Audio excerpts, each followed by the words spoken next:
Okay, welcome back to Faster Reforms. My name is Tim Davies, and today I'm back in my tax shack, dropping 2 bombs on a personal battlefield, helping when you win the wars you're fighting.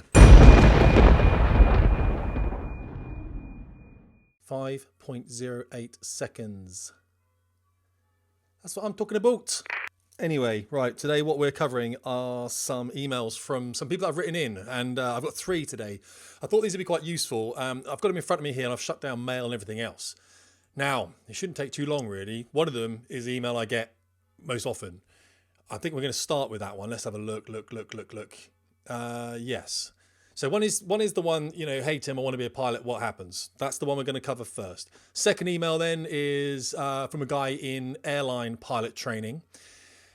Lost a bit of his pizzazz. Okay, so he said, what's going on with me? What am I doing? And then the last one is a guy that wants to be a squadron, an intelligence officer in the RAF. And what's the question there? Oh yeah, how much should I know?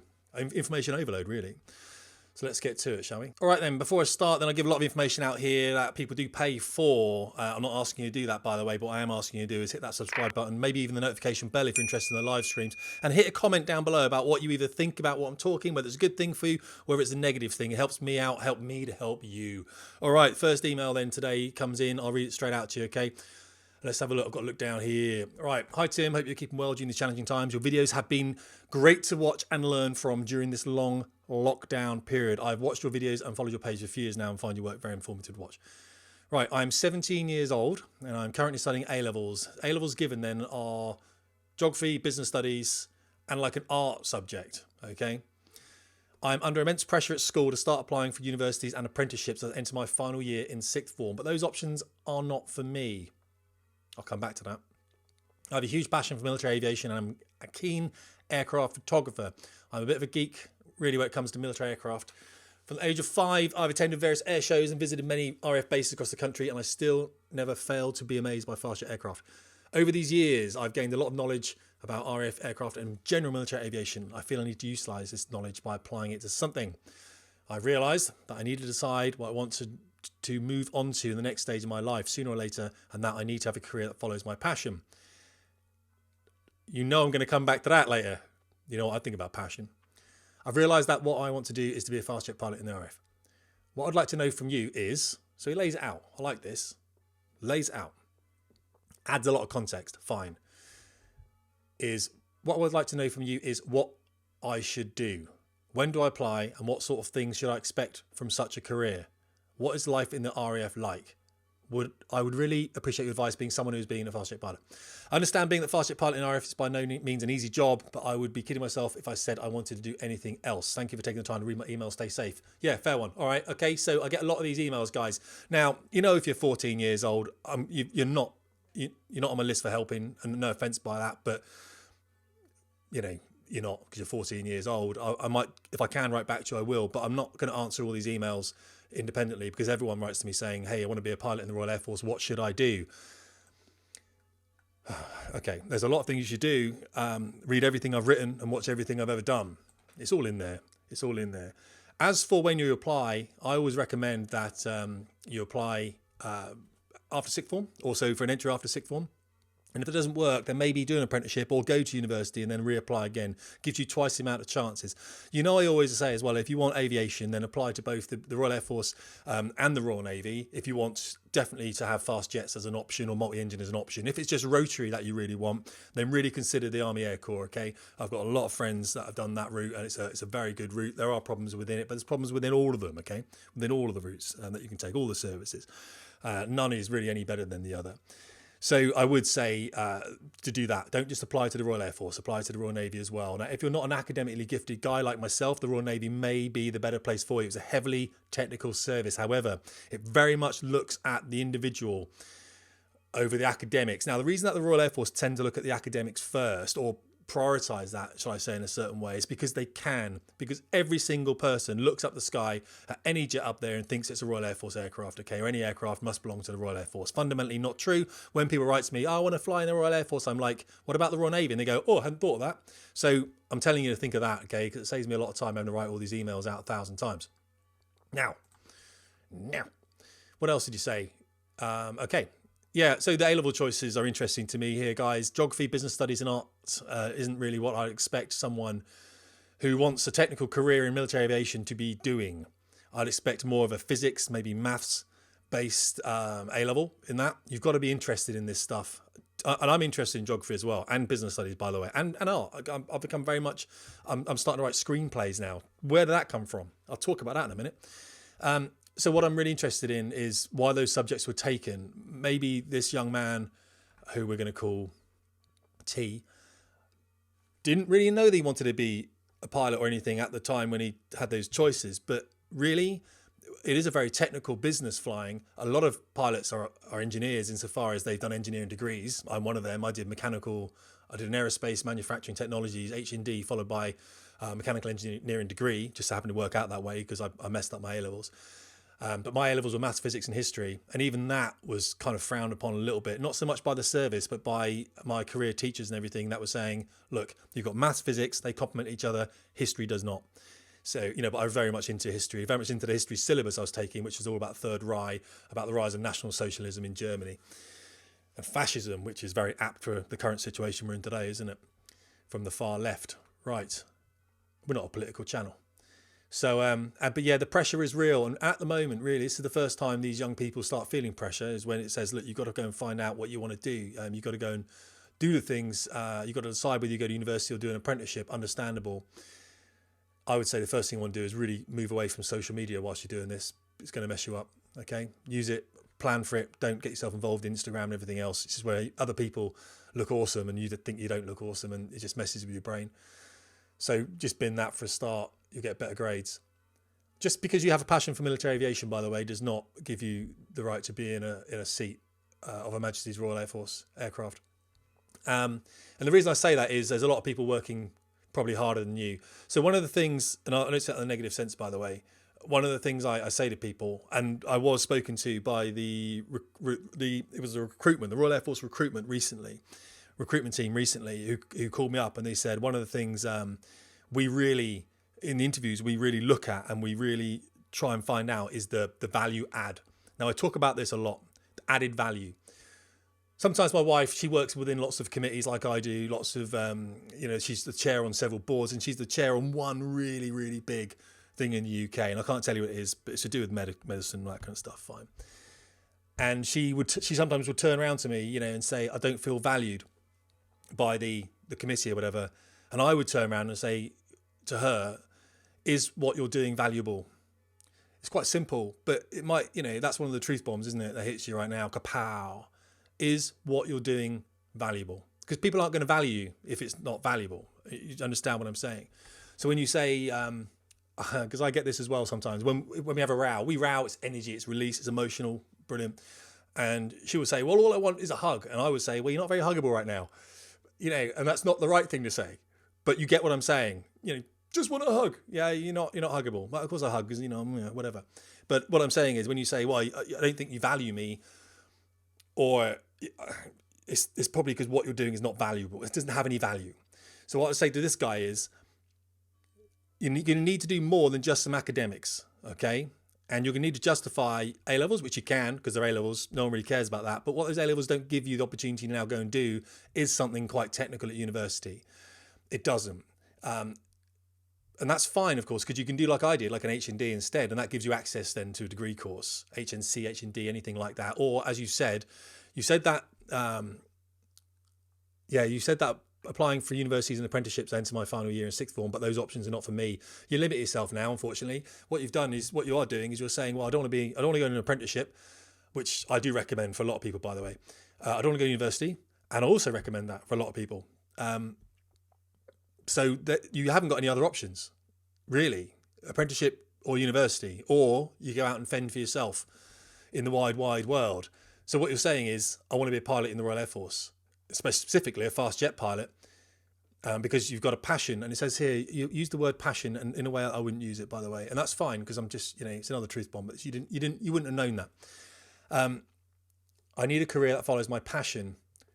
And I would argue that you don't know what your passion is. I've flown with many young pilots who felt they had to be passionate about what they were doing. And I did answer this recently, in fact, from a chap in a very large Air Force who was being put on the flight line. You might remember it's a few podcasts ago. And he wrote to me and he was saying, I'm really annoyed with my Air Force because I do some flying and then they put me out to pasture for 3 months on a flight line somewhere to help the engineers or something. And then I might do another flying course. Then they put me out for another. And I'm like, what part of a job do you not understand? All right, that's a job. They pay you money. You take that money. You do what they tell you to do. Okay, nothing passionate about that. All right, believe me, I've been in many, many aircraft in my time where I'm like sulking, like this is rubbish. Okay, and to be honest, I wrote an essay called The Passionless Pilot. Go and have a read of that. That was a student I was flying with. He said, it was like mid-air combat, I think it was. And he said, he wouldn't take the shots. He wouldn't do what he was supposed to be doing. It does take a lot of energy, of course. And he just said, I'm not passionate about this anymore.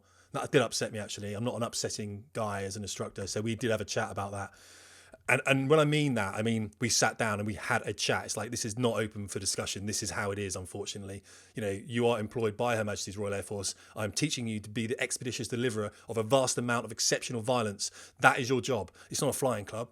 It's not a flying club, okay? Don't think it is. You are here to kill people. That is your job. You're here to defend the sovereign United Kingdom. I'm sorry if this is a bit of a truth bomb, guys. I'm trying not to use the word kill on my videos much or die because I understand the tangible effects it has on young minds. But what I would say is, don't think you're walking into a flying club. When you see their aircraft up there in the sky flying around, people are in those aircraft working exceptionally hard. It's busy. Your training is long. And you can fail at any time, by the way. And I've chopped people on the last trip of the last flying training sortie they will ever do in their life. What I mean is they've done the whole flying training course on the very final trip. We've had to remove them from flying training, and I've done that several times.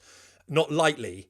Yes, they were having trouble before, don't get me wrong, but I have done it, and I had to do it. It probably kept them alive, most certainly kept other people alive. Now, so when you say passion, I know it's because you're young. I fully appreciate that. Your prefrontal cortex hasn't yet fully developed, and it won't until your mid-20s, which is why it's easy for me to send you to war, because you haven't thought yet about consequence. But flying these aircraft may kill you, and it may kill your friends. And it probably will, actually. You will go to many funerals, although I didn't go to funerals myself. It was a personal decision I decided, because if I went to funerals, I felt less like I wanted to fly. So I didn't go to funerals. I went to 2 out of 37 that I could have gone to, something like that. I did 20 years though. It is safe flying, don't get me wrong, but sometimes things go wrong. Yeah, your knowledge seems pretty sound. And we're going to cover the value add now because I drifted off again, haven't I, with a mini truth bomb rant. Look, value add. Remember what I was saying about add? What value are you adding? What are you adding to the service? When you go into the service and you sit there, Officer Aircrew Selection Centre or Admiralty Interview Board, you sit there in the room and they will look at you and say, talk to me about yourself. And you'll say, right, okay, well, I'm doing geography and business and some art thing at A-level. And I decided I didn't want to go to university and I didn't want to go to an apprenticeship. So I'm applying to the Royal Air Force now. And they will look at you and say, well, you've got no plan B here, have you? So you haven't applied to university and you haven't got an apprenticeship. You can still apply to Rolls-Royce for an apprenticeship or something. Well, you need a bit more engineering stuff, obviously. But what I'm saying is you can still apply and then you're in that process going through the Royal Air Force OASC process, which is a bit of a faff, actually. I know that because I was asked to reapply and I did to see what it was like. Crikey, now I know what you guys are talking about. Genuinely, I know. Because I'm stagnated in the process of rejoining the Royal Air Force. Not that I'm probably going to ever, but they asked me if I would consider, and long story. So what I'm saying is, what is this value you're adding? You'll be sat there and they'll say, okay, we got that. So you're doing some qualifications. Brilliant. Absolutely. What else? And you'll be like, how do you mean? They'll be saying, well, Duke of Edinburgh? No. Okay. Do you do any athletics? No. Do you do any writing or anything? Or do you do any acting? I mean, amateur dramatics? Now, the thing is, I train many young students from all different backgrounds. I have probably unconscious biases, but I'm not biased through education at all because I wish I went to one of those private schools. Genuinely awesome. I didn't ski till I was 28. And I ski and snowboard now, but until I was 28. So, I'm not as proficient as maybe I should be. My brother will testify to that about snowboarding. Crikey. I went snowboarding with him and fell over and got a black eye. In a whiteout though, okay? So that's how double-hard I was. No horizon. I'm still boarding. But so I wish I'd gone to one of those schools. And I give talks at rugby and other big schools like that, and they're just fantastic. I can't tell you the difference in those schools than to the one I went to, which was a Catholic comprehensive school. I was very lucky. But when I gave a talk at rugby, the grounds, the school, they've got really, real inspirational writing on the walls. So I was in the economics department from people that are involved in economics that you would not think. You'd be like, oh my God, Elon Musk, I've got an Elon Musk quote there. You know, it's incredible. The learning, the just absorption through osmosis. I understand why prime ministers come from Eton, for example, mainly. And if you don't have that, you don't have that. You've got to make up for it different ways. So if you get someone coming out of, say, Rugby or Eton or one of these big schools, Harrow or something, sat in, they've got A's, they've got 5 A-levels, they've got a first-class degree in some amazing subject, and they sit in that chair at OSC, and the board are looking at this going, wow, academically, wow, that's very, very impressive. And then they start getting into character, and they're like, what else you do? He was like, nothing. I had to study the whole time. They're like, okay, what are you adding to the Air Force? So I want you to think about that. What are you adding to the Air Force? Okay, what can you bring to the Air Force that it might not have already? Or what can you bring that's going to add some kind of tangible value? Value add. Think about it in the reverse, okay? Here's you, T. You've got some A-levels, 3 A-levels, but let's pretend that you're a keen archer. You're like, you arch for your county, if that is such a term, to arch. You do archery for your county, at county level or something like that. You've also, you do a lot of charity work. You're in Bhutan recently for 2 weeks or whatever, helping underprivileged school kids. You've helped, I don't know, start a small business that sells baseball caps online, and you've learned about entrepreneurship and e-commerce. You might run a website, or you have a podcast that helps people about gaming or something. I don't know. You've got all these things. When you sit there, you go, yeah, I've got some A-levels and I didn't really want to go to university or do this, but I've got some other projects I'm really involved with. And I think they bring real tangible value to the service. And you know, they will sit there and go, wow, yes, this guy is adding more value to the Royal Air Force than the guy from Eton or Harrow or Rugby with his A-levels. And I guarantee it. I would say this is more true, I believe, still with the Navy than the Royal Air Force, because the Royal Air Force can choose from the top, okay? And I love, you know, I'm a big fan of the Navy. Don't get me wrong, big fan. So I do say this to everyone that writes to me saying, oh, I want to be a pilot in the Air Force. I'm like, have you looked at the Navy? Why not? Stop being an idiot and look at the Army whilst you're there. And maybe have a look at the Royal Marines as well, because I think the Royal Marines are fantastic. My father's a Royal Marine and I know lots of Marines, that's all. Okay. What else? So yeah, so it is about me, this, and I understand why, because you've written to me about you, but I would try and focus less on yourself. I want to be a jet pilot, and more on what can I bring to the Royal Air Force, because you've got to be an officer first, pilot second. I won't tolerate anyone saying anything else, by the way. The Air Force is very much the other way around. The Navy's not so. You're a naval officer first and foremost, and then you're a pilot. The Royal Air Force, I think the problem I had a lot of the time with the Air Force and why I kind of battled was because I worked with a lot of people sometimes that felt pilot first, officer second, and that was not what I was taught at Dartmouth. On the thing back here, I was taught you're an officer first. Here it is. Where do I point there? Yeah, that's Dartmouth. You're an officer first, pilot second. That's very much a naval thing. What else? Yeah, I feel I need to utilize this knowledge by applying it to something. Yeah, you do, but you can apply it to a lot of things, right? Okay. So what advice would I give you then? What should I do? Apply now to the Royal Air Force. If you don't want to apply to the Navy, don't. And I've got another email in the end here that might interest you as well. And what sort of things should I expect from such a career? Well, I've written about it, haven't I? You know what I mean? Extensively. I can't cover it on a podcast. I think I have covered that it's hard, but that's fine, because you're not given a fast jet on day one. You know, you're given, you're given a Grob Prefect now. Crikey, that's a handful of an aircraft, that is, when I flew it. That's a busy aeroplane.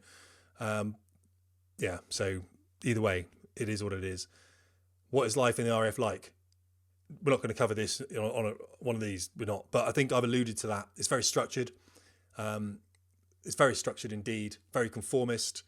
I think that's one of the issues people have. Conformity opposes creativity. That's why I've come out and all of a sudden I'm looking at museums and art and writing screenplays. And I'm like, what's going on? I'm actually seeing a therapist for that, by the way. He's a good guy. I did see him back in 2011 for a couple of times, and I'm seeing him now for about 5 or 6 sessions, and we're working out early anger issues from familial sort of trauma, micro traumas. Don't get in there. It's a bit weird. I feel a lot better for it. Thank you for asking. Right. So that's it really. I think, it's a very conformist structure. Also remember, pilots, the reason that Maverick was called Maverick in Top Gun, because pilots are mavericks. And this is where this thing about officer versus pilots come from, unfortunately. Pilots are mavericks, and by the very nature of the fact, they want to leave everyone else behind, don't they? Want to get in an airplane, go away from everyone else. You know what I mean? Rebelling, look at me, look, I'm looking down on you little people. That's why pilots value that's why pilots value information from other pilots. So if I was to land and I don't know, someone in admin or something said, oh, I thought you flew really well there. And well, it doesn't matter, does it? Because they're not a pilot, they don't know. Whereas if another pilot comes up and says, oh, it was a pretty good trip, Tim, I'll be like, yeah, right on. And that will stick with me for 2 weeks, because that never happens. It never happens. And I try to, towards the end of my career, when I realised the destructive nature of that, of not giving praise, I tried to bring that in. I tried to say to the students in the debrief, okay, talk to me about what you felt went well in that flight. And the student were like, oh, I don't want to say anything. And I'd be like, right, what about your circuit at the end? What about your domestic flying, getting in and out of the airfield?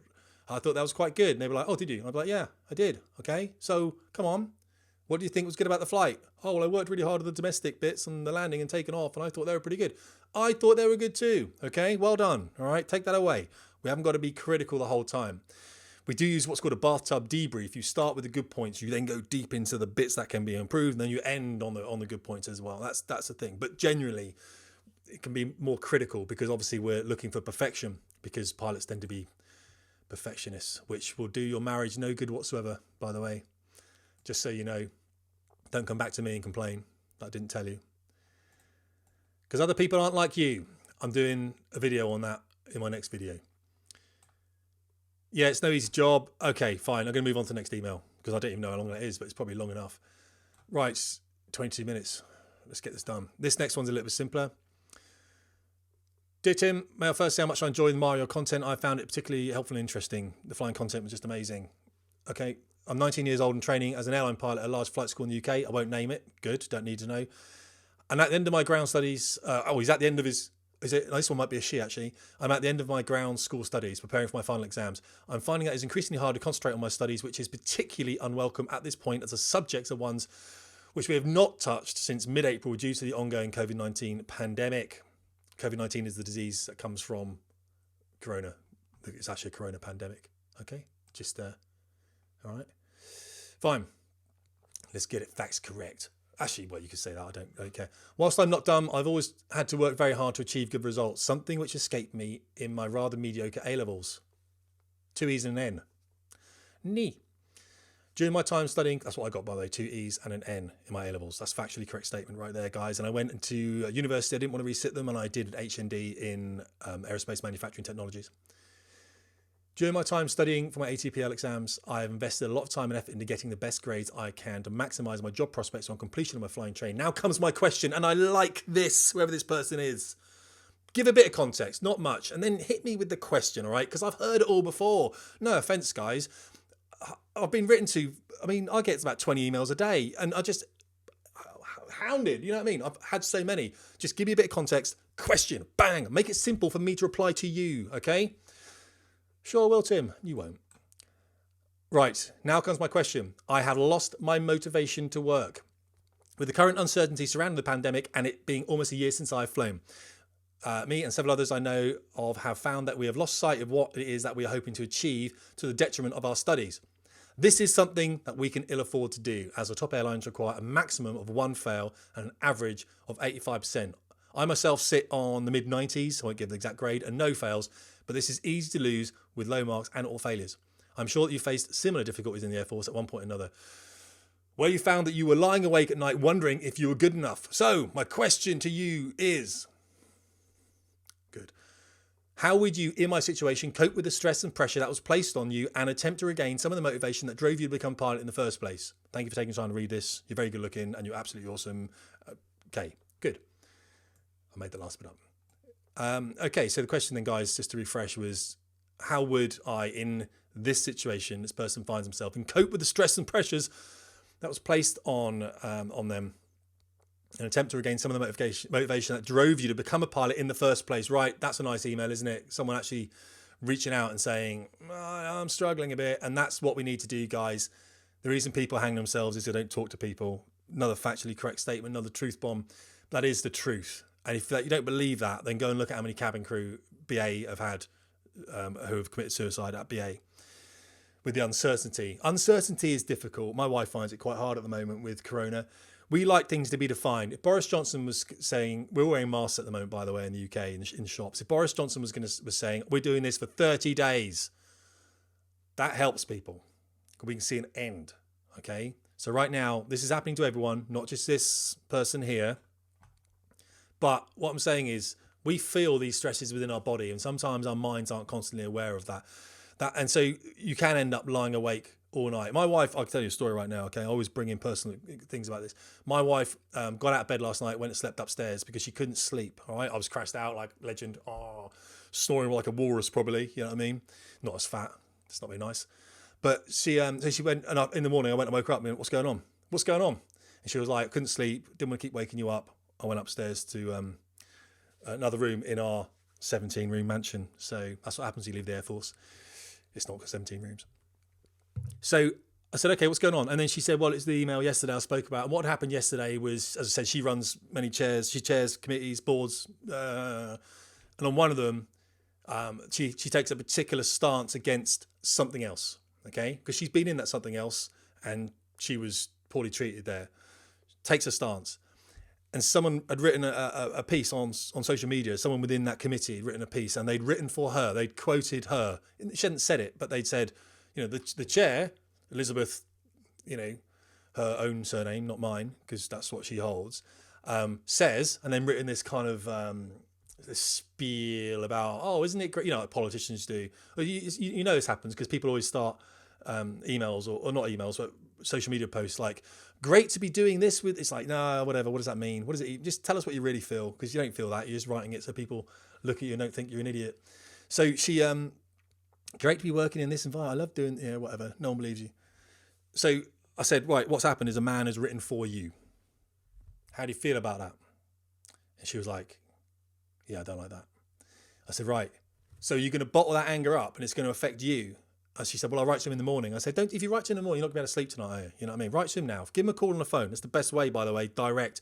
If you're angry with someone, don't write them an email. Or write it, don't send it. Don't be an idiot, all right? Wait till the morning. It's always better in the morning, okay? Reread it. You will correct it, trust me, and then send it. If you send emails, people have them for life, and they can quote them back at you, and they can take them to your boss, and they can highlight passages, and they can stick it on the fridge at work, okay? Look what this person's done to me, waving an email around. If you phone them up or you go face to face, okay, and you speak to someone, what do you mean speak to someone? Who speaks to someone nowadays? Then they can't. They don't have anything. You can say to them, look, I go to people now. And what I have to say now is, what do I say now? I've got to be very careful about this. This is you know, I coach a lot of people, which means their energy. I have to get out and I have to go and see another coach, and it just happens to be a therapist I've worked with before. And what I have to say about my anger now is, I feel angry about that. Not, you've made me angry, because that's not necessarily true. I can't blame the other person, but what they've said has made me angry. So I say, you know, how do I feel? I feel angry about that, because that's a way of me getting that anger out. All right. Getting that anger out. Okay. That's the thing. It's an emotion. All right. Emotion. It's Latin, isn't it? It means to move it out, move outwards. I can't remember what Latin is. Anyway. So what I'm saying is she couldn't sleep because she had all this anger in her. Okay. And it's because the times we're living in right now are quite volatile. Race wars. What is that about? Culture wars. There's trans wars, transphobia, or J.K. Rowling and all that stuff, you know. Some strange people in the world. Not her, by the way. Other, you know. And of course, the pandemic. So we're in a weird time. People have got too much time on their hands, genuinely, and I think that's difficult. So you're feeling unsettled because you are, and everyone is. So what we have to get is some focus back, don't we? I've had many nights where I haven't slept before trips that I've been, and even when I was the most senior pilot at Valley, I was OC standards, so everyone looked at me to set the standards. So you can understand, I didn't want to trip up and fail. But the way I got over that was by saying, well, if anyone is able to trip up and fail and use it as a learning lesson, it should be me. And that's when I changed the way I'd operate, and I'd come back and I'd say to the squadron, I made a mistake today. And then the whole squadron thought, well, if Tim can say he made a mistake, then we can be open with our mistakes as well. And openness and humility in aviation is essential, else you will end up I can't say that. I'm not going to say it. You will end up not killing yourself. This is the thing. This is how we talk in the military. You will end up no, you won't make mistakes. You probably will kill yourself, to be honest, because you're not being humble about it. So you've got to be open, and it's difficult in the airline industry because you're opening yourself up to ridicule, I suppose, because it's a business, isn't it? How you do that, guys, is up to you. But I would like to see a very positive learning environment within airlines. But what you're saying is what you're thinking of when he says where you found that you were lying awake at night wondering if you were good enough. Yeah, that's called imposter syndrome. I've written about that extensively, and self-sabotage, which is quite common, where people feel they're not good enough, so they fail trips, not on purpose. It's a subconscious thing. They don't think they're good enough. Okay, right, let's stop. No one thinks they're good enough. No one. Fact. Absolute fact. Like, I'm a strategy director in one of the biggest aviation startups in the whole of the UK. Do I think I should be? Sometimes I struggle with it, okay? I struggle with it, okay? Because while I'm a bit of a disruptor, okay, a bit of an innovator, there's better strategy directors than me in the fact there are. I know there are. I know them. I work with them in other companies. But what I bring is something a bit different, okay? And very soon, I'll probably move across to training director, because what I'm doing is actually building the training for aerialists, okay? And so I'll go and do that, and I'll be there. But do I feel I've got a lot of experience? Absolutely. But I've still got I'm still missing, I'm still ignorant of how the civilian world works within these. I'm learning. I speak to a lot of people, but I know I have flaws. Why do I have flaws? Because I didn't do it for 20 years. I flew fast jets. I taught people to kill other people for 20 years. That will have an impact on you, by the way, when you leave. That's just one of those things. So what I'm saying is, yes, I'm flawed. I know I'm not, well, I'm not saying I know I'm not good enough, because that's quite, if you keep telling yourself that, you'll believe it in the end. So let's look at this one guy. Right, so you're in flying training. No, you're not good enough to be an airline pilot yet. That's why you're in flying training. Boom, truth bomb again, okay? If you were good enough to be an airline pilot, you'd be an airline pilot by now. But you're not. That's why you're in training. Don't beat yourself up over it. All right? I say this to my students. Well, I don't teach now, but I said this to my students at Valley. If you were good enough to be on a Typhoon squadron, you'd be there already, but you're not, which is why you're in training. And that is a good thing. I'm not having to go at you. It's a good thing. So settle down, read the books, allow yourself to be taught. We've got very experienced guys here. I've got 2 tours in Iraq, for crying out loud. Some of the guys over there being instructors come back from Afghanistan about 3 months ago. Listen to what they say. That's all we're saying, all right?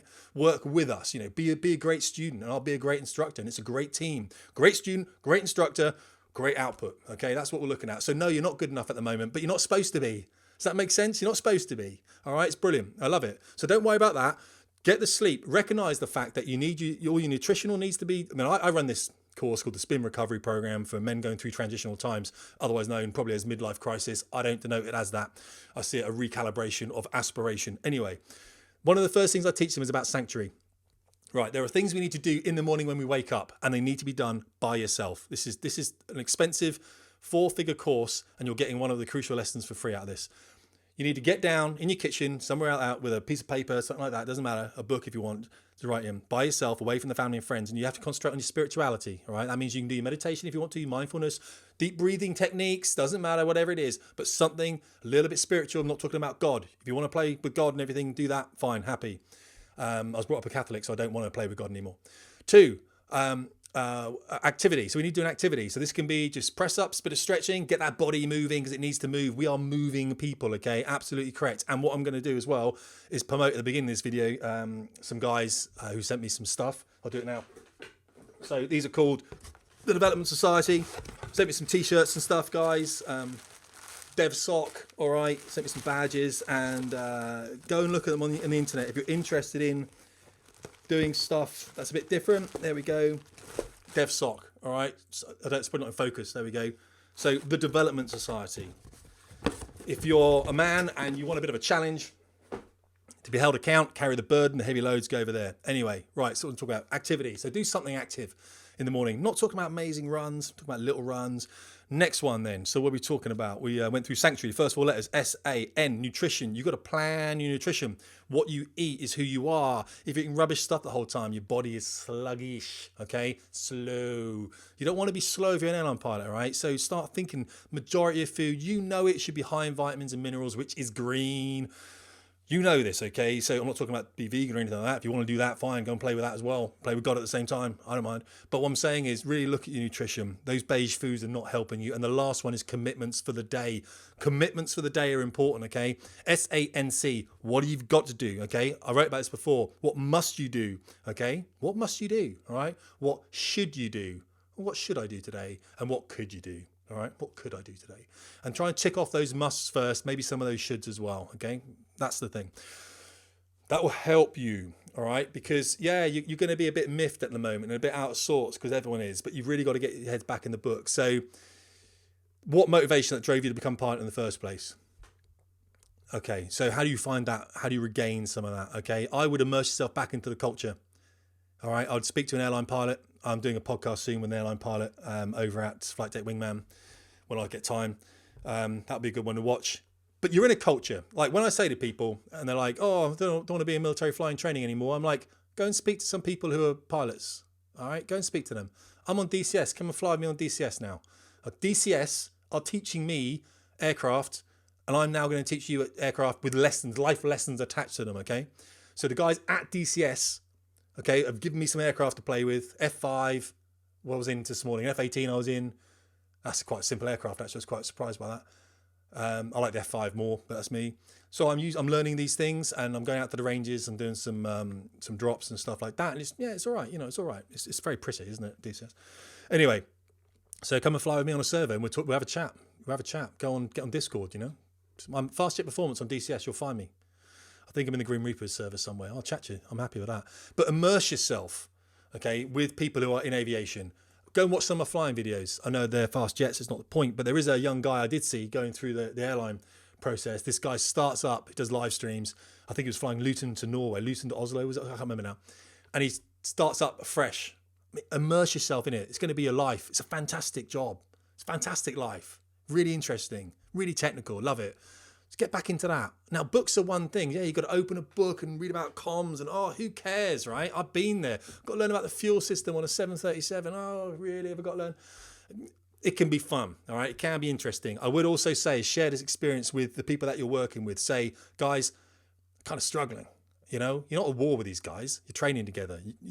We used to fail courses, an entire course, if they weren't working together. Okay, there'd be 4 guys on a course, and we used to say, guys, last chance.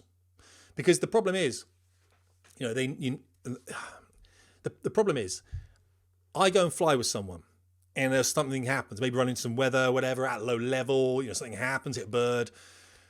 That one person, that student learns from that. Now, I can't give that to every other 3 students because it's all in different environments, different flights, different weather, all that kind of stuff. So he or she needs to go and sit with them and go, guys, let's debrief my trip. So I'm at low level with Tim. His hair is on fire. Snap, snap, snap, snap. And literally not really on fire, just looking awesome, of course. And we hit a bird. And he said, don't touch that throttle. And I said, why? And he said, you move that throttle, you're going to get slapped. You're not a physical slap, it's a verbal slap. We don't hit students anymore because they're bigger and more fitter than us, aren't they? So they're going to get beaten up. I'm getting old. But I said, you know, if you and he said to me, he said, well, if you move the throttle right now, the engine's working okay. And we don't know what state it's in. We don't know where the bird went down. Then if you move it just a little bit, it could throw a compressor blade and then we're in a world of pain. So let's just get away from the ground. And they'd be like, oh, I hadn't thought of that. That's amazing. What a fountain of knowledge this man is, as well as exceptionally good looking. So that's the thing, all right? You've got to be a bit careful, okay?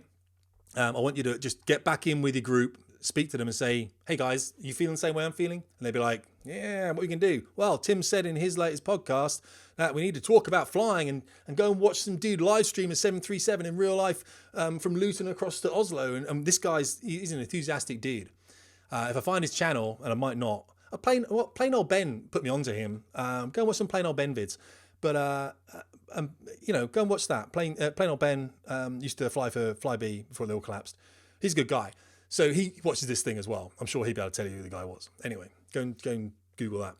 But yeah, and get yourself back in the books. Realize it's a job. And also, you won't get this chance again. If you drop this, you won't get it again. There's no way. I know people that did ATPLs, dropped out, and then went back and do them again. And they were like, this sucks. You know, it just sucks. This sucks. If you're going to do it well the first time. Hit it hard. Be aggressive about it. Like, you're there for a reason. You don't want to waste this time, okay? no one knows who you are. No one knows what power you have, all right? You just need to focus right now. It's important. The training comes first. My training was really long with Air Force, and it never stopped in 20 years, by the way. That's one of the problems with being in the military. There's always an upgrade. There's always another course. There's always another instructor qualification. And you can't ever say no. It's like, oh, I don't want to do the work anymore. I don't want to do the reading anymore. It's like, well, take those wings off your chest and leave them. Because people that do that work get to wear those wings. What do you want? I'll wear the wings then. 2 sets. Navy and RAF, I think you'll find. In a cross. No, they weren't. Let's have a look. Moving on to that last email then. So yeah, I hope that's all right, mate. I say, look, I'm just being honest with you there. Or mate S, it might be K. If it's a dudette. It's common.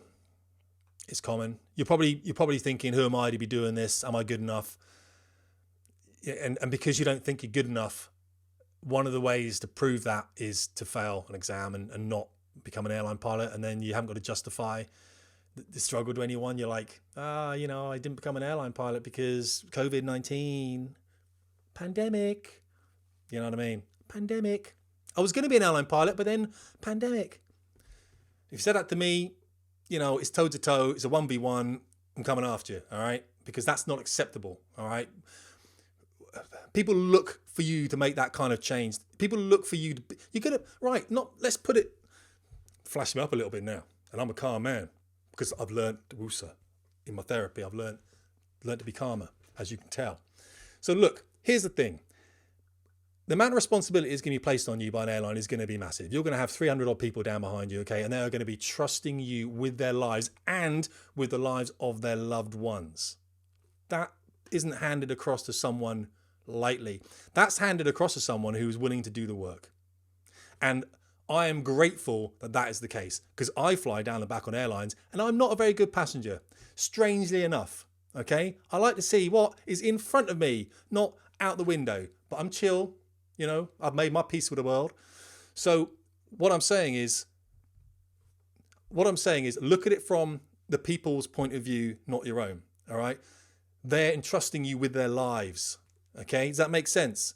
So the least you can do is speak to your mates. Guys, how are we going to sort this out? How are we going to get through this? We need to work hard so that we're the people in that cockpit with that responsibility because Tim tells me that if I don't do it, he's going to have a 1v1 with me and I don't want that. Okay, and you don't want that. All right, you don't want that. I shot someone down on DCS today in the face. Have a think about it. Yeah, his wing fell off. Then again, he shot me in the face as well. I don't know how I missed those bullets. It's like a Matrix, like that. It's the Matrix. It's crazy. Shot him first, so they're there. Hope that helps. Let's move on, shall we, to the last one then, because I would like to do something else. Okay, let's have a look. What's this one? Oh, yes, good one. Yeah, good. This is the thing. So I like interesting emails, guys, and I will talk about them, all right? Because this is a lovely one here from a dude, I think it is. Guy, I'm going to call him M. And I like this. This is a guy that's gone, you know what? What other careers in the RAF are there other than pilot? Because, guys, I'll be honest with you, being a pilot in the RAF is full on. There are other careers, I'm not saying I wish I'd done, but I could see why they could probably be more enjoyable. Yeah, that's the word. They could be more enjoyable than flying. Because flying can be, well, what's the word here? Someone ever said to me, like with flying, they said, what's it like up there? What's it like flying and looking out and seeing all this? I'm like, I don't think I looked out. Like literally what I'm saying is, it's like, did I ever look out? Like, did I ever look down and go, wow? I was speaking to, there's a mate of mine who was a Typhoon guy, an F-18 Hornet exchange guy. I think he's on Jaguars. He lives down the road from me here where I am in my secret location on the Welsh border. And he said he'd look out sometimes of his Typhoon / Hornet, whatever he's flying at the time, at a mountain. And he'd rather be down there walking up that mountain than in the Typhoon. I think it's quite common sometimes. The workload is high. It's busy. I did a video with X-Plane the other day where I transited from Valley, tried to do some aerobatics, standard kind of sortie really, but I was transiting, so I'm going to try and get some staff training in whilst I do it, which is going to be some aerobatics and a PFL just for currency tick, And I did it, X-Plane. I got down there, landed at St. Athan, took the VR headset off, and I was like, yeah, I feel like I've just flown a real sortie. I mean, it's full on. I sometimes flew 3 times a day. And you wonder why people, turn, I remember getting back and then those things and going, and then because your wife will say, oh, do you want to go Tesco's? And it's like, no, I want to go home and have a beer. And at the time, that's what I was doing. And then just, chill. Because my brain can't deal with anything else. I have no capacity left. It's full on sensory overload. 3 times a day for weeks on end or something. It's not always like that. Sometimes, I was in a position where I might not fly for a few days.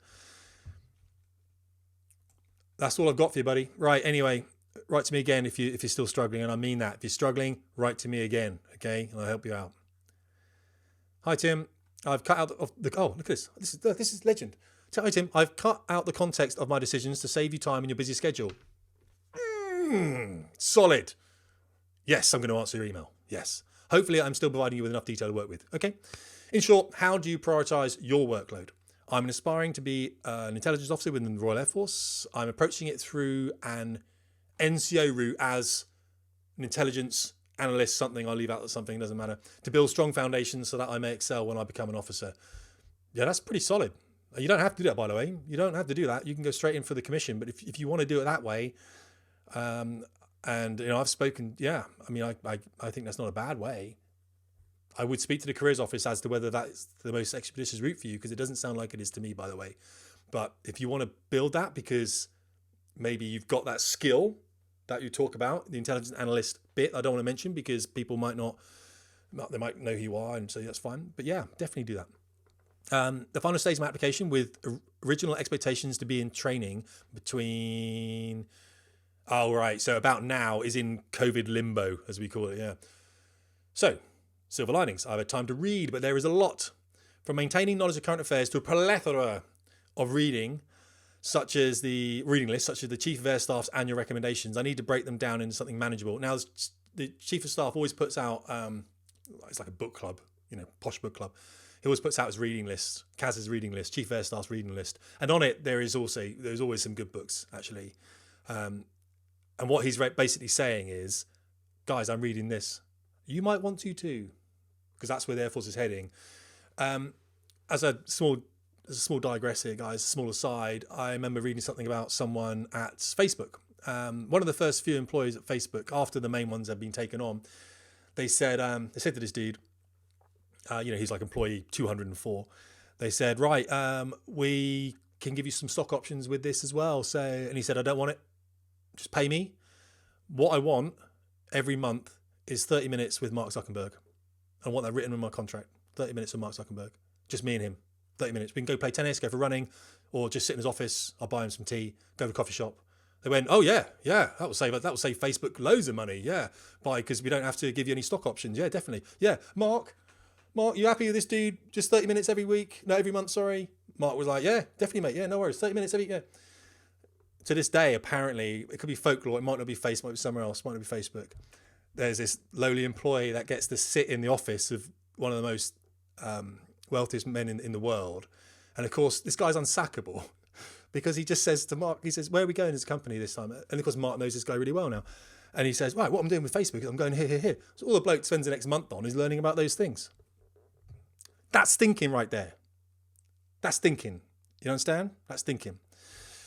So, Chief of Air Staff tells you that he's reading some books. Maybe read some books. Okay, read some of the books he's reading. All right, now this is the bit you get down to. For instance, there are the sort of problems I have. All right, these are the sort of problems I have. Do I need to understand counterinsurgency for the Malayan emergency or just from Operation Shader?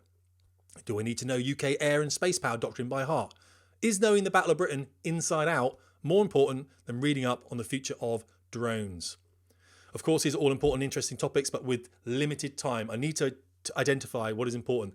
Should it be information that will be reinforced? Should it be information that will reinforce what I will likely learn in training so I may pass with more ease? Or should I be expanding my horizons by reading what will likely not be covered during training so that I will have a wider perspective than what is provided for me in the classroom? Yeah, thanks, M. Right, well, yeah, it's one of the perennial problems, unfortunately, guys. How much learning do you do before you go into the service? Now, if you're in the application stage already, you're going to have interviews and stuff. So it is appreciative to find out about the service you are joining, of course. And I do tell people that. It's like when I applied to the Navy, I knew very little about it. What happened? I failed, badly failed. But I did manage to pass my degree, and they were about a week apart, my finals and my average interview board. went back in 6 months and got a much, much better score because all I did was learn about the Navy. I would start with the deep-rooted elements within the Royal Air Force, okay? And so you start with RISE. What does that mean? You know, respect, integrity, service, excellence. What does it mean? Why are they writing that? I would look, obviously you're reading the books that the Chief Air Staff's putting out, which is fantastic. And then I would go through and go, what were the main campaigns with the Royal Air Force? It's not just the Second World War. Obviously, there were a lot of others. You know, what were people like me talk about? Why was I proud to serve within the service? And remember, I served in the Royal Air Force for a fifth of its existence, if you think about that, because it's the junior service, isn't it? Very much so. So, yeah, Malay emergency. I would literally give yourself an A4 page of reading on something like that. Shader, the same. You know, you want to have working knowledge at this stage. You don't want to have in-depth knowledge. You can pick that up later if you need to, but be future focused. Okay, respect the past, but be future focused. All right, we're talking space now. You know, we've got a space director and all that stuff. Your flying training, where's that going to go? You know, just be having interest in it. That's my thing. Intelligence, really work out what the strands are in intelligence for the Royal Air Force. You know, that's what they're going to be interested in. They're going to say, why do you want to join as an intelligence in intelligence? Why do you want to be that? And go, well, what I'm really interested in is in this and how we use information and this. And they will say, oh, when did we use that before? And you go, oh, right. Well, I've been reading some stuff about the Malayan campaign and I don't know too much about it, but I have been reading about it because with intelligence, what they did in the Malayan campaign was, and then relate that to what you're going in for. So everything you're reading relate to the job that you're applying for. You're applying for, I can't find it again, mate. Mates, whatever you want. I always delete the names on these, of course. Oh yeah, intelligence analyst. So you're going to analyze some int. Fine.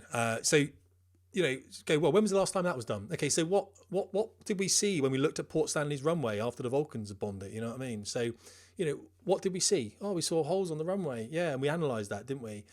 And we didn't realise that the Argentinians just put loads of, you know, earth on it and stuff like that. But so go and read about that. Like, when has intelligence gone well? When has it gone badly? That's what I would advise. I would advise to always relate it to your application. Be respectful understand why I went to Iraq and Afghanistan, and also you haven't got to agree with it. By the way, you can say, and from my limited reading or personal experiences of that sort of thing, I don't think it would be seen as a good decision to have gone into Iraq back in whenever, you know, 90s, 91, 92, 2000, whatever it might be, because always have a reason as well. I feel this way because. Don't just go, nah, I think it's bad. No, I think it was a poor decision because. Back it up, okay? So that's what I'd say. I'd say you'll miss things. They would say, do you know anything at all about X? And you can say, I know very limited about that. I'm really sorry. My reading has mainly been on subjects that I've been really inspired by, such as the Falklands War or whatever, you know, or whatever it was. Pick something Air Force if you want to. I know the Air Force took part. What I'm saying is, you know, and say, look, I must admit, I haven't really covered sewers or anything, or the Malayan experience. I really haven't. I've been more interested and inspired about reading about this, but I'm really sorry. But I'll tell you what I'm going to do. When I go away back home on the train home, I'm going to read up everything I can, because I realise that's more important now than I obviously thought it was. I'm sorry about that. So that's what I'd say. Never lie. There's no point lying, guys. We're not those kind of people. You don't want to work with liars, do you? So don't go and lie in an interview. Be honest and open and say, look, I'm really sorry, I don't know, but I will go and look it up. Should it be information that will reinforce what I will likely learn in training, so I will pass it more with ease? Or should I be expanding my horizons by reading will likely not be covered during? No, I would say at the moment, concentrate on the three aspects. Okay, the three aspects is an application to the Royal Air Force. You've got to concentrate on that. Obviously, you'll then be on training, and then you'll concentrate on that, and then you'll be in the workplace. In the workplace, you can do all the reading you want. Okay, when you're in the workplace, go and read whatever you want to. In training, you'll have dedicated reading, and it is quite structured anyway. If you want to make it easier in training, you probably can't right now because you don't know what that's going to entail. Genuinely, you don't know what it's going to entail, so you can't really do the reading for the training as such. Or maybe you can, and I don't know your role that well, and I do apologise if that's not correct. I wasn't mean anything by that. But I would have thought that, you know, when young pilots ask me, can I read ahead? It's like, well, yeah, I'll send you the Typhoon manual if you want. You can start reading that, but why? Why don't you concentrate on what you're flying at the moment? So yeah, don't get too ahead of yourself, okay? you eat an elephant in small chunks, don't you? You don't just go nom, trunk gone. Well, I do because I'm a hero. But what I'm saying is, you don't eat an elephant in one go. You take small steps. I think that's one of the biggest problems of the generation that I'm reading at the moment is I want to be this now. I understand that because you're looking at people thinking that's how it works. Like a switch is flicked and all of a sudden you're a pilot on an F-35 squadron. That's not how it works, guys. It isn't. And if you knew the work, I wish someone had told me this. Seriously. Fine, they didn't. That's okay. I wish someone had told me this. If you could see the work that a student pilot has to do, and how long that work is done for, and what the job at the end of it is actually like, I think a lot of people wouldn't join as pilots. I'm just saying that. I'm putting it out there because I know there's a lot of people that are really upset that they didn't join as pilots, and I don't understand what they're necessarily upset about, having been a pilot. You'll leave with work that needs to be done. You will. I've written about it. Work that needs to be done, and a lot of people don't do it, and these are why I run these men's courses. And I do work, by the way, predominantly with men. I do coach women, but predominantly with groups. I only work with men. It's men's groups. So these men are doing work, and the more work you can do, the better you're going to become. The better your life will become, and the better you'll become around your people. I know I'm dragging you off subject here, but I've got 4 minutes or 3 minutes and 15 seconds. So in conclusion, just give a light skim on most pertinent topics in the Royal Air Force. That's what I'd say. Give a light skim on that, so you're informed. That's a good word to use. So that you're informed. A lot of people were sitting in the waiting room for their interview not knowing what the Malay emergency was. But, you have a bit of a background understanding of it. Try and relate it to intelligence if you can, because that's quite important for you. And then move on to the next one. You don't need to know UK Air and Space Power Doctrine by heart, because I can tell you now that the Royal Air Force don't know UK Air and Space Power Doctrine by heart. And I'm not going to go there. Because actually they're going into a new. It is a bit all kind of innovation yay in the Royal Air Force at the moment. It's like innovation yay, we're innovating, running around innovating. It's like what are you innovating? What? We don't know what we're innovating, but we're innovating. So it's kind of like that at the moment. People, there's a lot of things going through diversity and inclusion, all this kind of stuff. It's all a bit kind of wow, fine, we're doing crazy things. It's calming down. So yeah, don't worry about it. Get yourself in there, feet under the table, start getting your training done. But I like that question. You set it out quickly. By all means, write a paragraph of context if you want to me, just a paragraph, and then ask me the direct question, guys. It's much easier for me to get your emails, much easier for me to put this stuff out. It's been an hour of my time. That would cost you a significant amount of money in Civiland, by the way, and you probably couldn't afford me, but that's all right. That's why I do these things, because the young people.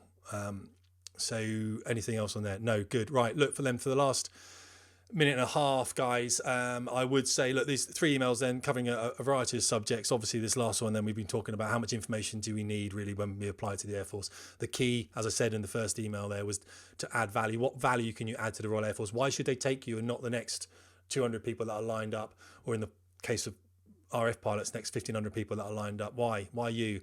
Have you done any charity work?